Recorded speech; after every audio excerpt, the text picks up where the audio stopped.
रजनी को बचपन से ही पेंटिंग का बहुत शौक था। वो हमेशा से ही पेंटर बनना चाहती थी, पर उसके माँ और पिताजी ने उसको कभी भी इस चीज के लिए सपोर्ट नहीं किया और उसकी शादी नीरव से हो गई।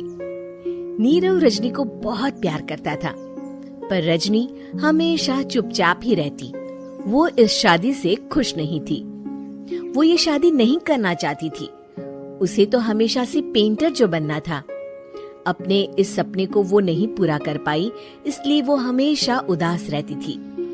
रजनी, बहुत ही बढ़िया फिल्म लगी है, कल देखने चले? नहीं जी, कल मुझे बहुत काम है, मैं नहीं जा पाऊंगी। अच्छा तो कोई बात नहीं, संडे को चलते हैं। देखिए, मुझे फिल्म देखना पसंद नहीं है। आपको जाना है तो चले जाइए। नीरव को मना करके रजनी वहाँ से चली जाती है और अपने बैग को खोलकर उसमें बंद पड़े ब्रश और कलर्स को देखकर रोने लगती है। रजनी, चलो ना कहीं बाहर खाने चलते हैं, कुछ तुम्हारी पसंद का। जी मुझे नहीं जाना, मेरी तबीयत ठीक नहीं है। रजनी वहाँ से चली जाती है। नीरव को समझ नहीं आता कि रजनी उससे इतना दूर क्यों रहती है। वो जब भी उसके साथ वक्त बिताना चाहता है, रजनी कोई ना कोई बहाना बना देती है। एक दिन घर पर कोई नहीं था। रजनी घर का सारा काम जल्दी से खत्म कर लेती है। घर पर अकेले होने के कारण वो सोचती है कि वो आज पेंटिंग करेगी।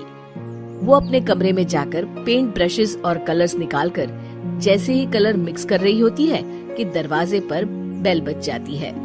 अब कौन आ गया इस वक्त? इतनी मुश्किल से तो मुझे पेंट करने का मौका मिला है। रजनी दरवाजा खोलती है तो उसकी सास अपनी सहेलियों के साथ खड़ी होती है और सब घर के अंदर आ जाते हैं। अरे बहू, सबको शरबत बनाकर पिला दे, बाहर तो बड़ी गर्मी है। जी। रजनी पेंट ना कर पाने से उदास हो जाती है। उसे गुस्सा भी आ रहा होता है कि उसने इस शादी के लिए हाँ क्यों कह दी।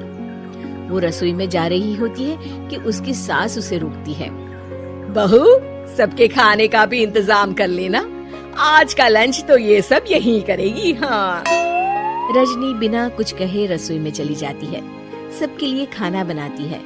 सब खाना खाते हैं और रजनी घड़ी देखती है कि ये सब कब जाएंगे ताकि वो अपनी पेंटिंग कर सके। जब शाम होती है तब सब चले जाते हैं अपने घर। अरे बहू, सब तेरे खाने की तो बहुत तारीफ कर रहे थे, सबको बहुत अच्छा लगा खाना। आपको मुझे सुबह बताना चाहिए था ना कि आपकी सहेलियां आ रही हैं। पता भी है कितना वक्त लगा सारा खाना बनाने में। अरे बहू, तू ऐसे कैसे बात कर रही है मुझसे? तो और कैसे बात करूं? मैं इस घर की कोई नौकरानी नहीं हूँ कि इतना काम करूंगी। रजनी अपने कमरे में जाकर दरवाजा बंद कर लेती है। शाम को जब नीरव आता है तो उसकी माँ उसे पूरी घटना के बारे में बताती है। क्या रजनी ने आपसे इस तरह बात की? माँ? हाँ, और पता नहीं उसे क्या हो गया है, शाम से बाहर भी नहीं आई है। मैंने तो कई बार आवाज दी, खाना भी नहीं खाया उसने। तू ही बात करके देख ले बेटा। नीरव अपने कमरे का दरवाजा खटखटाता है। रजनी, दरवाजा खोलो, मैं हूँ। रजनी दरवाजा खोलती है और फिर वापस जाकर अपने बिस्तर पर लेट जाती है। रजनी, माँ से बात करने का ये क्या तरीका है? मैंने कोई गलत बात नहीं की है। अरे तुम क्यों ऐसे बर्ताव कर रही हो सबके साथ? क्या तुम इस शादी से खुश नहीं हो? रजनी कुछ नहीं बोलती। अरे बताओ मुझे रजनी, क्या ये शादी तुम्हारी मर्जी के खिलाफ हुई है? हाँ, मैं ये शादी कभी नहीं करना चाहती थी। तुमसे क्या, मैं किसी से भी शादी नहीं करना चाहती थी। रजनी रोने लगती है। चुप हो जाओ रजनी, बताओ मुझे, तुम क्यों नहीं करना चाहती थी शादी? रजनी बेड के नीचे से अपने पेंटिंग्स, कलर्स, ब्रश, पेपर्स निकालती है। इतने में उसकी सास भी कमरे में आ जाती है। ये देख रहे हो, ये थे मेरे सपने।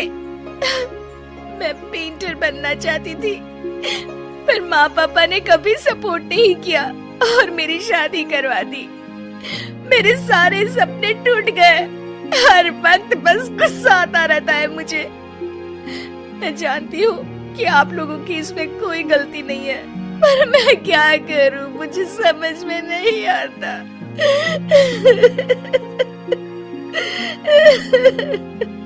रजनी फूट फूट कर रोने लगती है। मुझे माफ कर दीजिए, आप दोनों के साथ मैं बहुत बुरा बर्ताव कर रही हूँ। अरे रजनी बेटा चुप हो जाओ तुम। नीरव पानी लेकर आता है। ये लो पानी पियो और शांत हो जाओ। रजनी पानी पीती है और उसकी सास पेंटिंग्स देख रही होती है। अरे नीरव, हमें तो पता ही नहीं था कि हमारी बहू कलाकार है। अरे कितनी अच्छी पेंटिंग्स बनाई है, देखो तो। ये वाली तो मैं अपने कमरे में ले जाऊंगी। आपको ये पेंटिंग्स अच्छी लगी? अच्छी नहीं, बहुत अच्छी लगी। और तुमने हमें बताया क्यों नहीं? तुम जब चाहे पेंटिंग कर सकती हो रजनी। हम तुम्हारे सपनों को पूरा करने में तुम्हारा पूरा साथ देंगे। हाँ बेटा, हम कला की कद्र करते हैं। हम कलाकार तो नहीं, पर मुझे गर्व है कि मेरी बहू एक कलाकार है। रजनी, नीरव और सास तीनों हंस पड़ते हैं।